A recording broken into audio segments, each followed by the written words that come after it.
Hey, what's going on, everybody? It's Brendan King from the Brendan King Group at Real. This week for the market update, I just wanted to do a little video from home so I could do a screen share and kind of show you what I see as far as what's going on with the market, what's going on with the data. Everyone's got different opinions, but we do a good amount of deals and we definitely see different trends. It's definitely veering toward the buyer side of the market for sure. We're not there yet, but there's a lot of homes right now out there that are overpriced, and the buyers are starting to have preferential treatment. Builders are starting to give lots of incentives with standing inventory. Actually, a ton of incentives have come out in the past couple of days. Check out the video after this and let me know what you think. But definitely a lot going on and a lot more we'll chat about this Thursday, or actually Friday. We'll do a video about in depth what's going on because there's so much to talk about. We'll definitely let you know. Have a good one.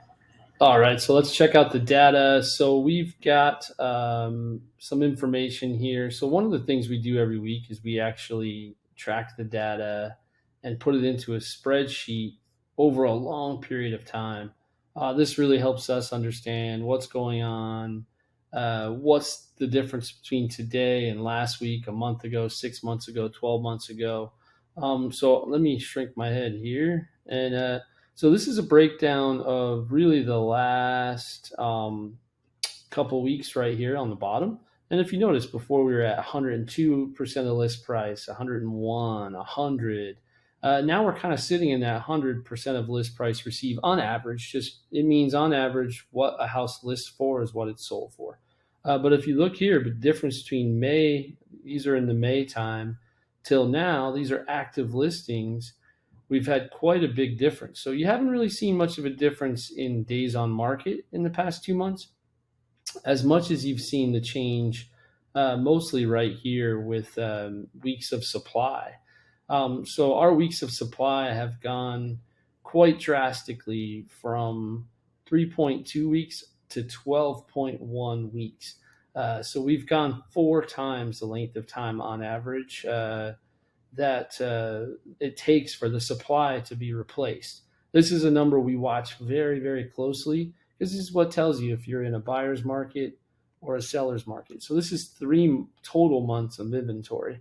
Currently, new inventory, we're at 1,055, but the next most important number we watch all the time is active listings. So if we were at 2580 back on, 2580 back on April 28th to May 4th, now we're at right here, if you look, 6,126 homes on the market. So we're up more than double in a matter of less than 2 months, technically. The reason why we look at this kind of information is because this is what tells us how we negotiate, how we handle a listing, what information we tell our client as far as how to handle a certain situation. And in this case, what we're telling a lot of buyers is, hey, come in a little low depending on the price of the home. It depends on the price. If it's listed correctly, and there's 3 offers, these types of things we need to chat with the listing agent. We need to chat with our buyers and see where it stands. I recently saw a home underlisted because the buyers are worried they have to move to another state, and they underlisted it, and honestly probably by $60,000 or $70,000 because they want to get rid of it and they've got to move out of state and they're worried it's going to take 3 to 4 months.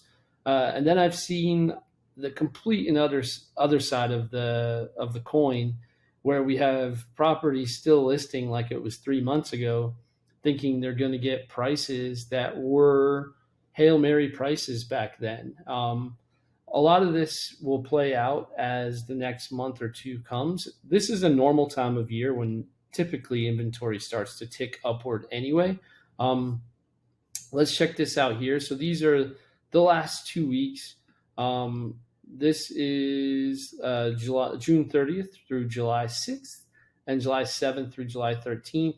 And if you see the comparison, 9.8 weeks of supply last week and 12.1 weeks of supply the following week. The next number we look at is active listings. Last week, 5777. The week before was 5127. This week, we started at 5777 and we went up to 6126. So we're seeing anywhere from 3 to 600 additional homes being added to the market every single week. And if you notice the weekly sales, that's ticked downward as well. This time of year, it's the end of the summer. People are getting in their last ditch efforts to go on vacation. You do tend to see the sales tip down a little bit. And then you also have this jump at the same time of under contracts, where last year we were at 936 homes that went under contract. This year it's at 557. Last week it was at 495. Again, you have both groups of people, the ones who are on vacation and then the ones who are trying to rush and get a house before school starts usually is one of the tipping points. With all this being said, it's still a good time for a seller. It's still a good time to get that top price. A lot of people have a ton of inventory, or I should say equity, not inventory. I've got inventory on the brain. A lot of people have a ton of equity right now, and you may not get 10 offers and get that Hail Mary price, but you're still going to get a good value out of your home. On the buy side, if someone's trying to sell and buy, there's some great opportunity there because they may be able to be a little more aggressive or buy a home contingent on the sale, which no one's been able to do the past couple of years.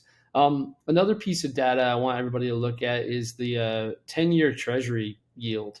So the 10-year is really what the mortgage rates tend to jive with. It's not perfectly with the 10-year yield. But if you look, this is the last 6 months on the 10-year yield. Yes, we've gone up significantly. But at 3, it's sort of calmed down. And I've read a bunch of articles that state that they don't feel the Treasury yield's going to move much more off of this, maybe a quarter point up, half point. But they think this will hold steady in the early 3s, and that's barring no additional changes. If they go up 1%, 1%, 1% on interest rates, the 10-year Treasury is betting on over a 10-year period. If they see that inflation continues and we've got mortgage rates eventually in the 6.5 to 7 range, then I think this data that we were talking about, this could start to affect housing prices or go negative. Right now, the predictions that we're seeing are that we're probably going to see a steady, even keel of 0 to 5%, somewhere in that range, which is actually historically normal. Either way, don't forget, if you want this by text every week, text Market to 702-553-1955. Text Market to 702-553-1955. We'll absolutely send it to you every single week. We're going to jump into this data a bit more on Friday and a little more detail-oriented on this, but just some tidbits of thought that I had that I wanted to definitely bring across to everybody. And this link to the historical data is actually in our website. We have a State of the Economy blog that has a link to this as well. Either way, have a good one. We'll see you next time. Bye.